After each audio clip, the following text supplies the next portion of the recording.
یہ سفر نامہ حج یا رب،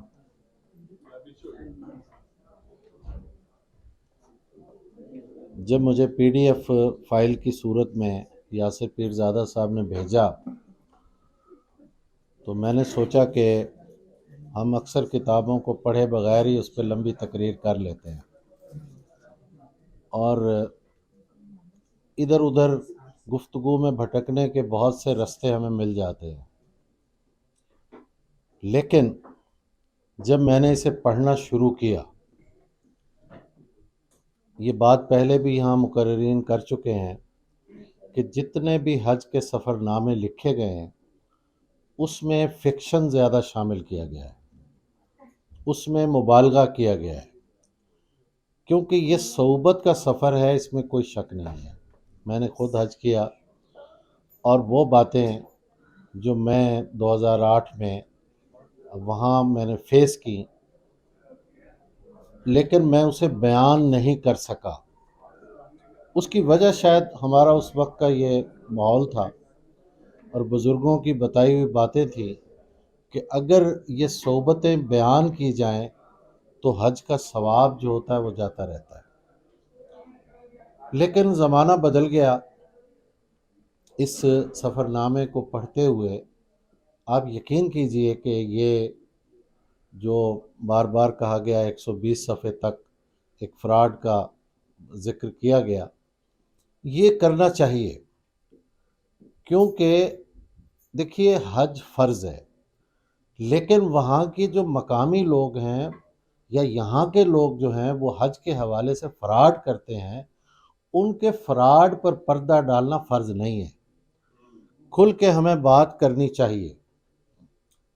اس حوالے سے مجھے ایک شعر یاد آیا احمد ندیم قاسمی صاحب کا۔ انہوں نے کہا تھا کہ اس کے اندر کوئی فنکار چھپا بیٹھا ہے، جانتے بوجھتے جس شخص نے دھوکہ کھایا۔ انہوں نے 120 صفحے تک اس کہانی کو چلایا۔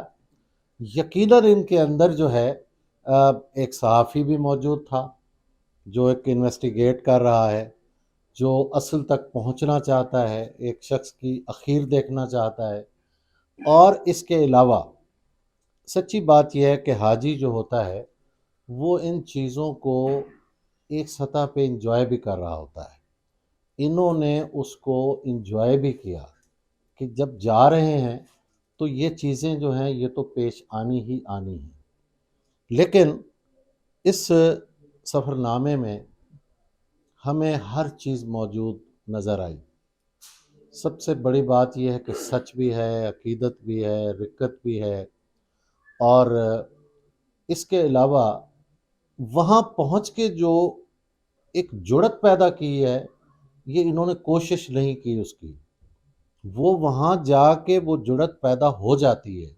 میں نے 2 شعر کہے تھے حج کے موقع پہ، میرا جی چاہ رہا ہے کہ میں وہ سناؤں، اور یہ سفر نامہ پڑھ کے مجھے ایسی ہی کیفیت محسوس ہوئی کہ یہاں تلک تو میں آیا ہوں دل کے کہنے پر۔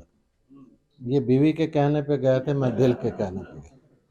یہاں تلک تو میں آیا ہوں دل کے کہنے پر، اب اس سے آگے تیرا فیصلہ جو تو چاہے۔ یہاں تلک تو میں آیا ہوں دل کے کہنے پر، اب اس سے آگے تیرا فیصلہ جو تو چاہے۔ تیرے نواح میں درویش بھی پرندے بھی، تیرے نواح میں درویش بھی پرندے بھی، بچھا لوں میں بھی یہیں بوریا جو تو چاہے۔ تو وہ جو ایک چیز ہے وہاں جا کے یہ چیز پیدا ہوتی ہے۔ باقی دیکھیے سفر نامے بہت ہم نے پڑھے ہیں جن کا ذکر بھی بہت ہوا یہاں۔ غار حرا میں ایک رات ابھی کچھ عرصہ پہلے میں نے پڑھا تارڑ صاحب کا۔ میں سوچتا رہ گیا کہ کوئی میرا خیال میں پونا سفر نامہ تو غار حرا تک پہنچنے سے پہلے پہلے ختم ہو جاتا ہے، اور اس کے بعد اتنا عمر رسیدہ آدمی میرا خیال ہے غار حرا میں نہیں جا سکتا۔ سچی بات یہ ہے۔ تو ہم جو ہیں وہ ایک بازار کا رجحان دیکھ کے بھی کچھ چیزیں لکھ دیتے ہیں کہ کمرشل چیز بنا دیں اسے تاکہ لوگ جو ہیں وہ دیکھیں کہ غار حرا میں رات کیسے گزری ہے۔ ان چیزوں پہ ہمیں بات کرنی چاہیے، اور مجھے اچھا لگا کہ محمود اصغر چودھری صاحب نے جو یہ سفر نامہ لکھا ہے اس میں انہوں نے کھل کے بات کی ہے، اور شاید کھل کے بات کرنے کا سبب جو ہے ان کا باہر ایک عرصہ قیام ہے، وہاں کے لوگوں میں رہ کے جو ایک سچ بات کی جاتی ہے۔ ہمارے ہاں تو باتیں چھپائی جاتی ہیں، ہم کرتے ہوئے 100 بار سوچتے ہیں یہ بات کرنی بھی چاہیے کہ نہیں کرنی چاہیے۔ تو انہوں نے اپنے اندر ایک جرت پیدا کی جو صحافیانہ جرت بھی ہے، اور ماشاءاللہ ابھی ان کی تقریر سے مجھے اندازہ ہوا کہ یہ ایک بڑے نامور وکیل بھی ہیں، تو باقاعدہ وہ ایک مقدمہ بھی قائم کرتے ہیں اور پھر اس کے ساتھ ساتھ اسے پلیٹ کرتے ہیں۔ تو یہ ساری چیزیں جو ہیں وہ ہمیں سفر نامے میں نظر آتی ہیں۔ ایک بات میں اور کرنا چاہتا ہوں، دیکھیے شاعری ہو یا نثر ہو، جملہ بنایا جاتا ہے۔ بہت سے ہمارے نثر نگار ہیں جو جملے پہ بہت محنت کرتے ہیں، یوسفی صاحب ہیں، رشید احمد صدیقی ہیں، انتظار حسین ہیں، اور بہت ہیں۔ اور ایک وہ طبقہ ہے جو ایک جملہ جو ہے ایک نیچرل وے میں جو لکھا جاتا ہے وہ لکھتے ہیں۔ اچھا، نیچرل وے میں لکھنے کا فائدہ یہ ہوتا ہے کہ وہ بات دل سے نکل رہی ہوتی ہے۔ میں یہ تو نہیں کہتا کہ اس سفر نامے میں انہوں نے ایک صاحب طرز نثر نگار کے طور پر ایک کام کیا ہے، یہ ایک نیچرل وے میں ہے۔ انہوں نے جو محسوس کیا اسے بیان کرتے چلے گئے، لیکن اس میں ایک اٹریکشن یہ رہی، بلکہ ایک تجسس یہ رہا کہ کسی جگہ پر بھی اب میری کوشش کے باوجود میں اسے چھوڑ نہیں سکا، ورنہ میں نے سوچا یہی تھا کہ ایک باب پڑھوں گا اور اس کے بعد ایک اچھی سی تقریر کر کے چلا جاؤں گا۔